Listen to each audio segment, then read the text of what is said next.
Assalamualaikum warahmatullahi wabarakatuh. Perkenalkan, nama saya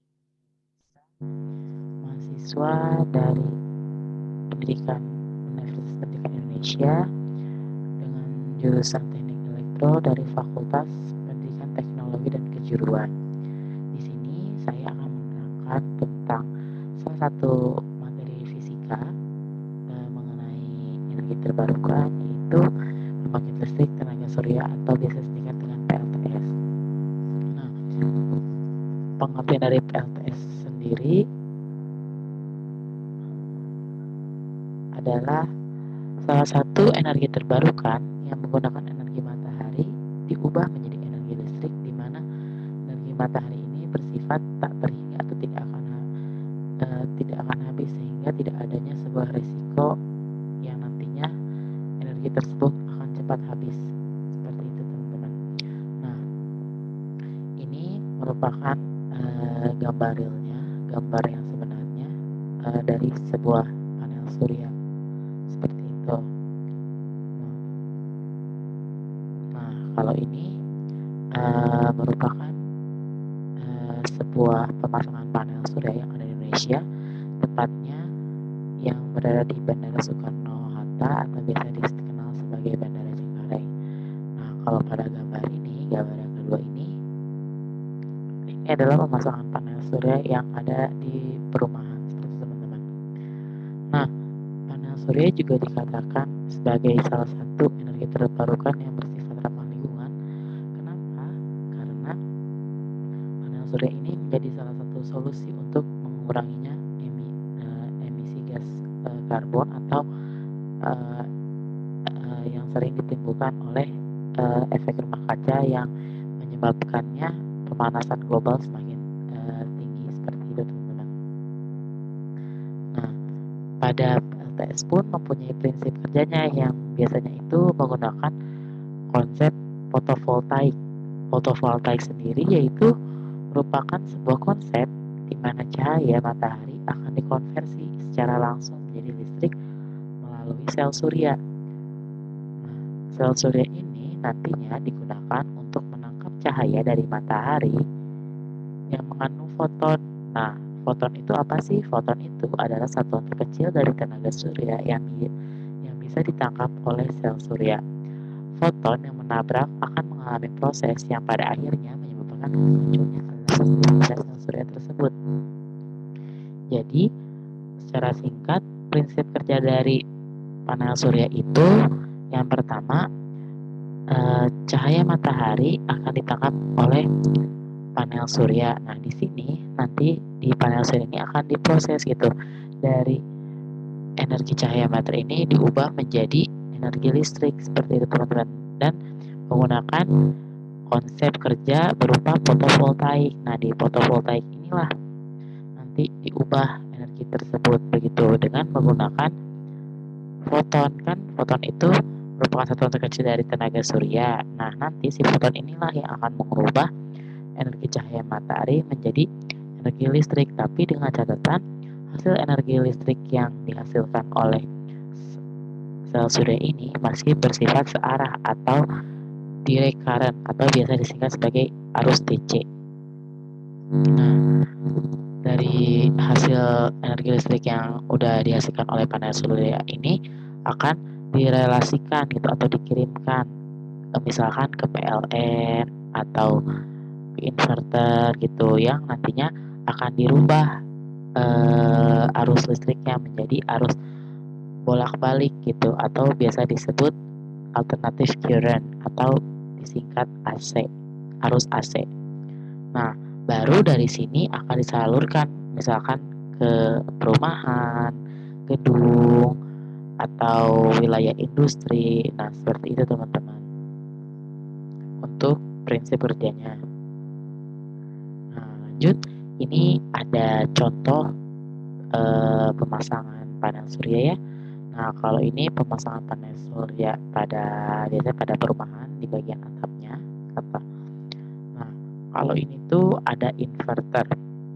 Nah, inverter tuh yang tadi saya bilang gitu, inverter itu fungsinya adalah mengubah arus arah atau DC menjadi arus bolak-balik atau AC yang nantinya akan disalurkan ke barang-barang elektronik yang ada di rumah. Seperti itu, teman-teman.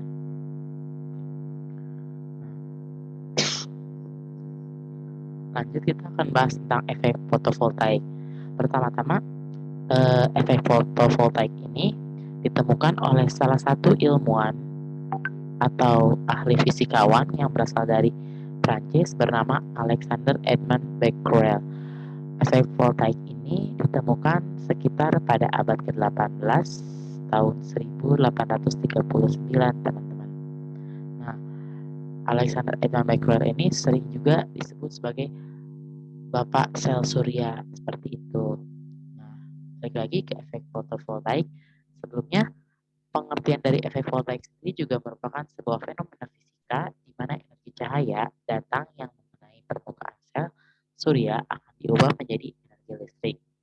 Sedangkan di sisi lain, arus listrik dapat timbul akibat adanya kedatangan energi foton yang berhasil membebaskan elektron dalam sambungan semikonduktor tipe N dan tipe P untuk dapat mengalir. Nah, ini merupakan bentuk sel suryanya. Jadi, yang tadi itu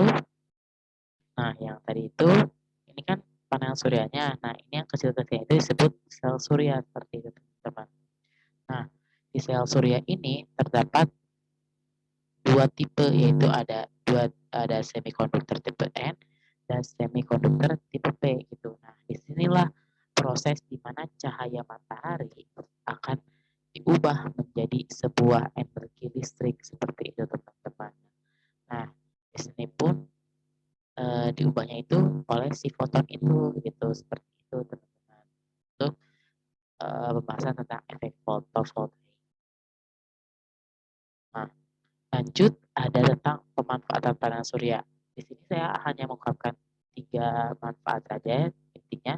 Yang pertama itu dapat menghemat biaya listrik, yang kedua jadi salah satu solusi dari adanya teknologi energi terbarukan, dan yang ketiga menjadi salah satu energi yang ramah lingkungan. Nah, di poin ketiga ini, panel surya itu yang tadi saya bilang itu dapat mengurangi emisi gas dari efek rumah kaca kayak gitu. Selain itu juga menjadi salah satu solusi dan upaya di mana Indonesia dapat turut adil untuk memajukan bumi jadi lebih ramah lingkungan dalam kategori bisa mengurangi yang namanya global warming gitu. Terus juga Indonesia juga bisa menepati janjinya, yaitu pada salah satu event yang bernama Paris Agreement to the United Nations Framework Convention on Climate Change itu.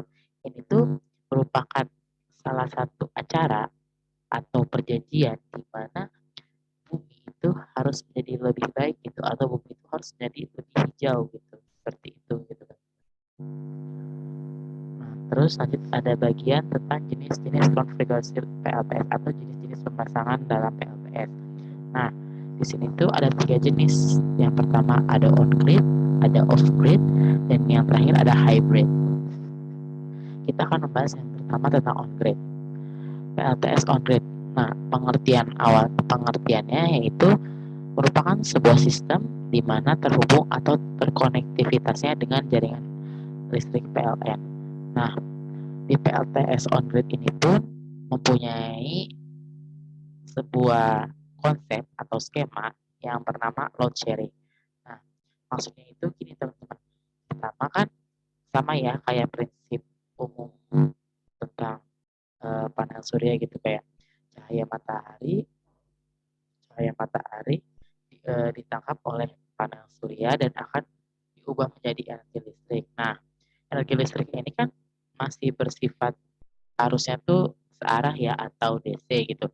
Nah, nanti arus listrik yang sudah dihasilkan ini dimasuk ke inverter. Nah, di inverter inilah gitu arus listrik yang asalnya searah atau DC diubah menjadi arus bolak-balik atau biasa disebut dengan AC gitu atau alternative current. Nah, baru dari sini, dari inverter ini akan disalurkan ke rumah gitu. Seperti itu, teman-teman. Nah, di sisi lain juga apabila ada hasil energi listrik yang berlebih pada panel surya, maka inverter bertugas untuk mengaturnya itu ke emitter ini gitu. Nah, fungsi dari X emitter ini yaitu untuk uh, mengkoordinasi atau mengimpor dan mengekspor listrik dari panel surya ke PLN itu. Maksudnya mengekspor dan impor itu seperti ini teman-teman. Apabila saat malam hari, otomatis kan panel surya tidak akan bisa memproduksi energi listrik. Nah, maka hasil listrik yang berlebihnya tadi yang dihasilkan oleh panel surya yang dikirimkan ke PLN akan diminta kembali oleh X emitter ini agar dapat disalurkan ke rumah gitu. Atau misalkan di siang hari ini tidak ada terik matahari gitu dan hujan terus menerus gitu. Nah, maka emitter ini akan meminta energi listrik lewat PLN gitu. Akan tetapi kalau misalkan hasil energi listrik yang berlebih eh, ada dari panel surya, maka emitter ini akan memberikan kepada PLN gitu. Seperti itu teman-teman, sehingga listrik yang ada di rumah kalian pun tidak akan mati gitu, walaupun dengan catatan eh, saat kondisinya itu sedang malam hari atau sedang hujan, seperti itu teman-teman. Nah, oh iya, di PLTS on grid pun merupakan PLTS dengan pemasangan paling murah di antara off grid dan hybrid. Nah, lanjut kita akan membahas tentang PLTS off grid. PLTS off grid sendiri yaitu merupakan sistem di mana pada PV-nya akan terbackup dengan adanya sebuah baterai gitu. Nah, namun di sisi lain di PLTS off grid ini sumber satu-satunya itu hanya dari matahari saja gitu. Maksudnya itu kita lihat dari sistem skema prinsip kerjanya. Yang pertama masih sama ya seperti pada umumnya gitu. Cahaya matahari ditangkap oleh panel surya dan akan menghasilkan energi listrik. Nah, dari energi listrik ini disalurkan ke solar change controller gitu. Nah, di change controller ini ada dua fungsi gitu. Yang pertama, hasil listrik yang dihasilkan oleh panel surya ini akan dikirim ke baterai untuk menjadi sebuah backup listrik gitu. Terus yang kedua, dia akan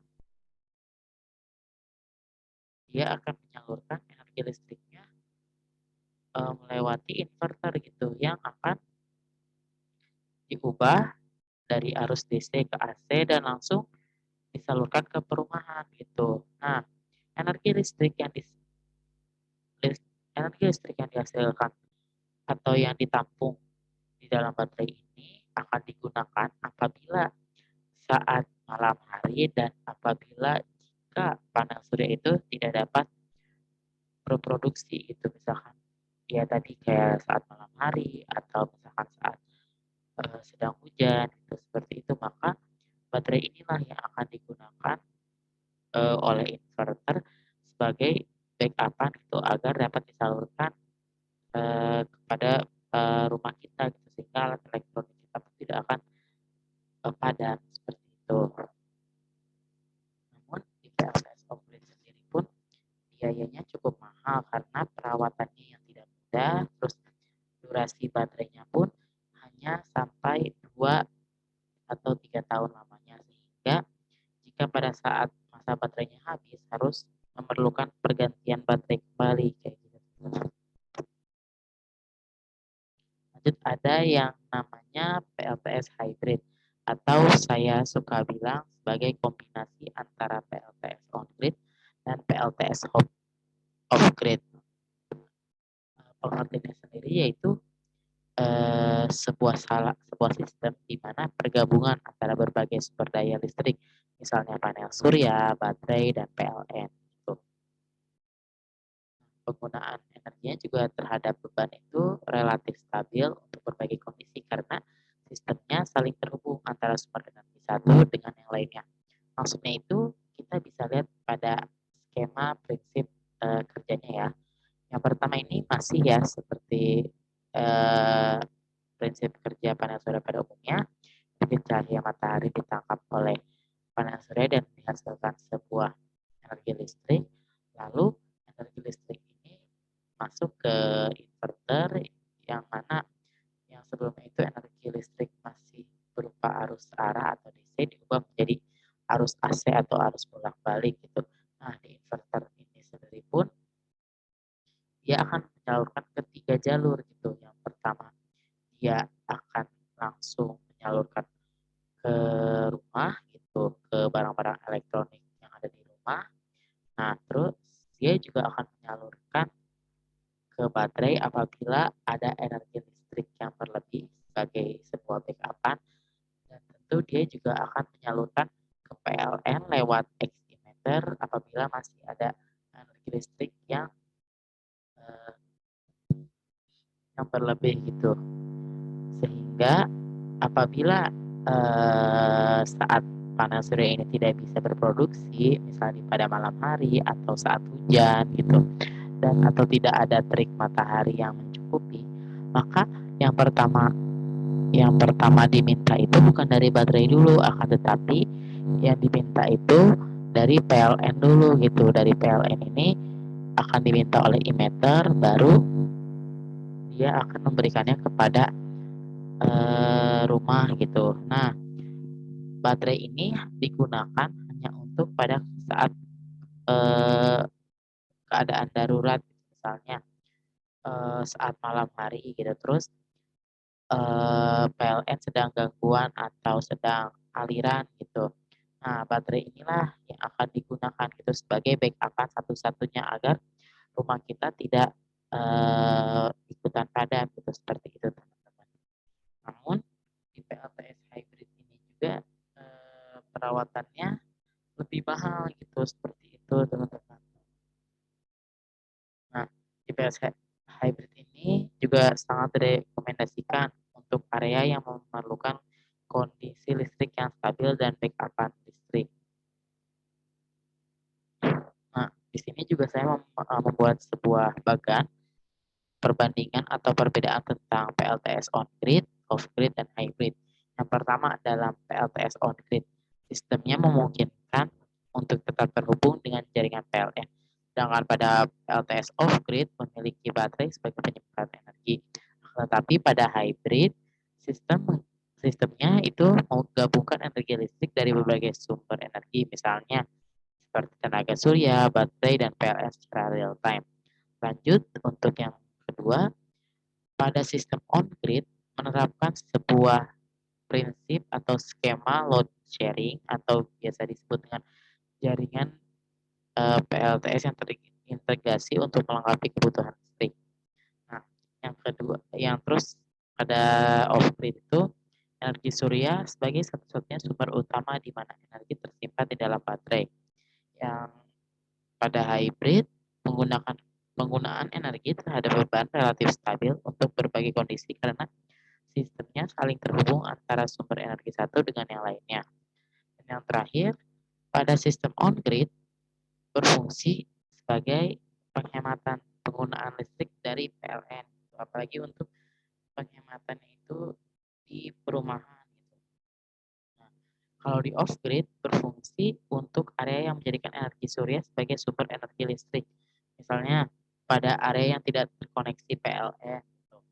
Terus kalau di sisi hybrid, fungsinya itu untuk area yang memerlukan kondisi listrik yang stabil dan backup listrik.